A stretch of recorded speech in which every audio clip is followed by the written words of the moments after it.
বন্ধুরা, আজ আমি তোমাদের শোনাবো এক লম্বা কিন্তু রোমাঞ্চকর গল্প। এই গল্পে আছে মিষ্টি টুনটুনি পাখি, এক ধূর্ত কাক আর একটা এমন ঘটনা যা থেকে আমরা শিখতে পারি বিশ্বাস, প্রতারণা আর নিজেকে প্রমাণ করার দারুণ পাঠ। চলো শুরু করি। দূর এক গ্রামে ছিল এক ঘন বন। সেই বনের মাঝে ছিল বিশাল এক বটগাছ, আর গাছের মাথায় থাকত টুনটুনি, ছোট, সুন্দর আর মিষ্টি গলার এক পাখি। সব প্রাণী তাকে ভালোবাসত। আর গাছের নিচে থাকত কাব্বু কাক, বয়সে বড়, চালাক কিন্তু একটু হিংসুটে। টুনটুনি প্রতিদিন সকালবেলা গান গাইত, টুনটুন টুনটুন, আর সেই গান শুনে বনের সবাই খুশি হয়ে যেত। কিন্তু কাব্বু কাকের মন খারাপ হতো, কারণ কেউ তার কাঁ কাঁ শুনে খুশি হতো না। সে ভাবত, সবাই টুনটুনিকে ভালোবাসে, আমাকে নয় কেন? একদিন কাব্বু কাক টুনটুনির কাছে গিয়ে বলল, চলো বন্ধু হই, আমি আর একা থাকতে পারি না। টুনটুনি একটু অবাক হলেও মিষ্টি করে বলল, বন্ধু হতে তো চাই, তবে এক শর্তে, তুমি কারো ক্ষতি করবে না আর কারো নামে মিথ্যে বলবে না। কাক হাসল, বলল, আমি প্রতিশ্রুতি দিচ্ছি, এবার থেকে আমি বদলে যাব। এভাবেই শুরু হলো এক অদ্ভুত বন্ধুত্ব কাক আর টুনটুনির। দিন যায়, রাত যায়, টুনটুনি আর কাক একসাথে গান গায়, খেলা করে, কিন্তু প্রাণীরা এখনো টুনটুনিকেই বেশি ভালোবাসে। একদিন খরগোশ বলল, টুনটুনির গান শুনলেই মন ভালো হয়ে যায়। কাকের চোখ রাঙিয়ে উঠল, ভেতরে ভেতরে সে হিংসায় জ্বলতে লাগল।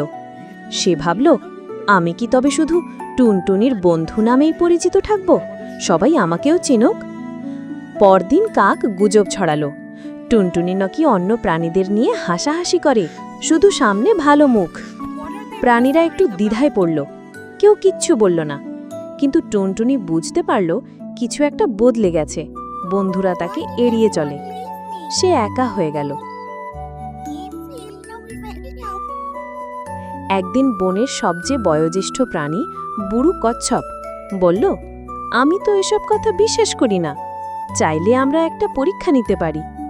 পরিকল্পনা হলো, টুনটুনি আর কাককে একসাথে গান গাইতে বলা হবে। যাকে সবাই বেশি পছন্দ করে সেই হবে বনের গায়ক। কাক খুশি, ভাবল এবার টুনটুনিকে হারিয়ে সে হবে বিখ্যাত। পরদিন সবার সামনে টুনটুনি গান গাইল, মিষ্টি সুরেলা গান। তারপর কাক গাইল, কা কা কা কা করে চিৎকার। সবাই চুপ। ছোট কাঠবিড়ালি বলে ফেলল, তুমি গান গেয়েছো নাকি কান্না করতেছিলা? সবার হাসি পেয়ে যায়। কাক লজ্জায় মুখ লুকায়। টুনটুনি তখন গলা তুলে বলে, কাব্বু আমার বন্ধু, ওর ভুল হতেই পারে, ও যদি মন থেকে গান শিখতে চায় আমি শেখাবো। এই কথা শুনে কাক ফুঁপিয়ে কেঁদে ফেলে। সে স্বীকার করে, আমি হিংসে করে মিথ্যে বলেছি, সবাই টুনটুনিকে ভালোবাসে বলে আমার সহ্য হয়নি, আমি ক্ষমা চাই। ঠিক তখনই বনের এক প্রবীণ টিয়া বলে উঠল, এই কাকই তো সেই যে 1 বছর আগে আমার ডিম চুরি করেছিল। সবাই চমকে যায়। টুনটুনি কাঁপা গলায় জিজ্ঞাসা করে, কাব্বু, এটা কি সত্যি? কাক চুপ। তারপর মাথা নিচু করে বলে, হ্যাঁ, আমি সেদিন খুব ক্ষুধার্ত ছিলাম, এখন বুঝি ভুলের শাস্তি সময়ই আসে। টুনটুনি কাঁদতে কাঁদতে বলে, তুমি অনেক ভুল করেছ, কিন্তু ভুল স্বীকার করাটা সাহসের কাজ। আমি তোমাকে ক্ষমা করি, কিন্তু এবার থেকে কাজ দিয়ে তোমাকে নিজেকে প্রমাণ করতে হবে। বনের প্রাণীরা সিদ্ধান্ত নেয়, কাব্বু কাককে বনের বার্তাবাহক করা হবে, যাতে সে প্রতিদিন সবাইকে ভালো খবর পৌঁছে দেয়। দিন যায়, মাস যায়, কাক সত্যি বদলে যায় এবং টুনটুনি তার পাশে থাকে, যেমন সত্যিকারের বন্ধুরা থাকে। বন্ধুরা, আজকের গল্প থেকে আমরা কি শিখলাম?